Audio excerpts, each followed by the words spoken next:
Let's take a look at another example. This one's on our worksheet, should have explained. All right, so once again, a lot of you probably can look at these 3 words and change it into 4 words. But for the sake of those who need some help, I'm just going to go slowly through it. So this is the past of shall. Remember, it's always the modal when it's present tense. Has a have, so I'm going to include the have plus en. There's no ing, so I skip that. My main verb is explain. And that is the active voice. When I change it over to passive voice, everything is exactly the same. Kind of gets redundant, but I find it to be calming. Right before I get to the main verb explain, I'm going to add in the extra part, which is be plus en. And then my main verb is explain. When I glue it all together, I should go from 3 words to 4 words. The word should still be there. So the passive shall is should. En goes with be, so that means have is all by himself. And that makes sense because he should still be there. En plus be is been. And en plus explained is explained. And so I go from should have explained to should have been explained.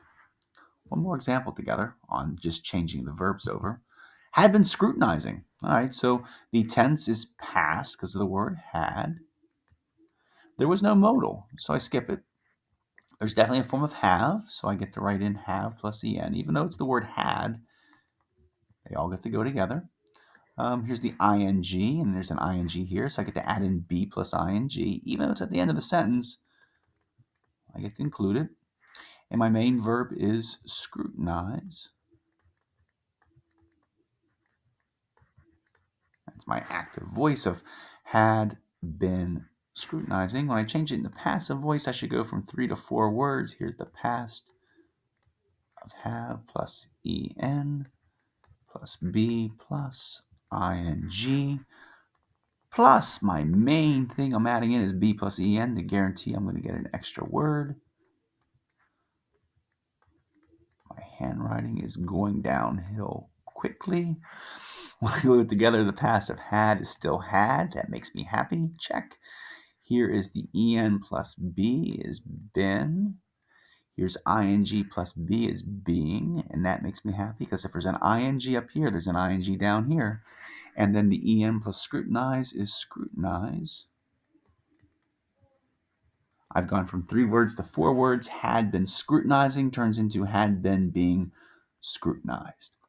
So practicing going from active to passive voice just with the verb expansion rule is really important.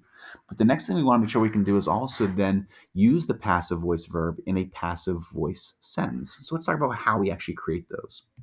So if I took a sentence, if we look at number 1 on our worksheet, which says, Mrs. Swar has posted several selfies with pursed lips on Instagram of her trip to Starbucks, a less trendy coffee shop.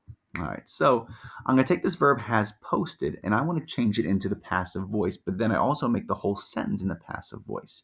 And that's going to take some rearranging of the sentence. So what I'm looking for mostly is I'm looking for its subject and also usually like a direct object. And those are the 3 things I'm going to need: the subject, the verb, and the direct object. So I can boil this down to like a pattern 7 and see it as Mrs. Swar has posted selfies. That's kind of the main gist of the sentence. So let's kind of work with that. Mrs. Swar has posted selfies. Well, the first thing I'm going to do when I create a passive voice sentence is I'm going to take the subject and I'm going to move it to the back of the sentence with the word by. So Mrs. Swar turns into by Mrs. Swar. Well, now the subject is wide open because Mrs. Swar kind of got kicked out. I need a new subject. And so now I'm going to take that direct object, selfies, and move it to the front. So selfies gets to be the front of the sentence. The third step in the whole process is simply to add in my verb. Now, if I simply dropped in has posted, it wouldn't make any sense. Selfies has posted by Mrs. Swar. But I know when I go from active to passive voice, it's got to increase by 1. And so now you're like, oh, I've got to go from has posted, not into were posted, because that's just simply 2 words. I've got to change it from selfies has posted by Mrs. Swar to selfies has or have been posted by Mrs. Swar. When I change it over, I realize that has to turn into the word have, just because I've gone from a singular to a plural subject. So therefore, I'd say the selfies have been posted by Mrs. Swar. When I put it back into the sentence, then really what you're saying is several selfies with pursed lips of her trip to Starbucks, a less trendy coffee shop, have been posted on Instagram by Mrs. Swar.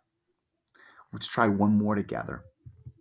Joey Chestnut will probably eat 75 or more hot dogs this year at the Nathan's Hot Dog Eating Contest. This dude wins the contest every single year. It's weird stuff. All right. So once again, I need to find that verb, which is going to be will eat. We know the word probably is not part of the verb string because there's no way that probably could ever show up through the verb expansion rule. And then I also need its subject and its direct object. So I'm going to add in Joey Chestnut, and he will eat hot dogs. So simply work with those three little structures. Joey Chestnut will eat hot dogs. Once again, when I change this from active voice to passive voice, step one, Joey Chestnut, you get out of the subject slot and you turn into a prepositional phrase with the word by Joey Chestnut. Step two, now the subject's wide open. I'm going to take what's in the back of the sentence and move it to the front. Let's take hot dogs to the front. And lastly, I'm going to drop the verb in, but I'm going to increase it by one. So I wouldn't say hot dogs will eat by Joey Chestnut, but it makes logical sense to say hot dogs will be eaten by Joey Chestnut. Notice how I've increased that verb by one. All right. And that's how we make a passive voice sentence. Plugging it back in with all the extra modifiers, we end up saying 75 or more hot dogs will probably be eaten this year by Joey Chestnut at the Nathan's Hot Dog Eating Contest.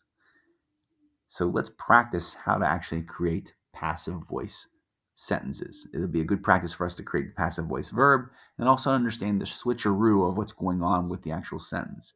And this will then prep us for going backwards on going from passive into active and ultimately how to diagram a passive voice sentence as well. Bling!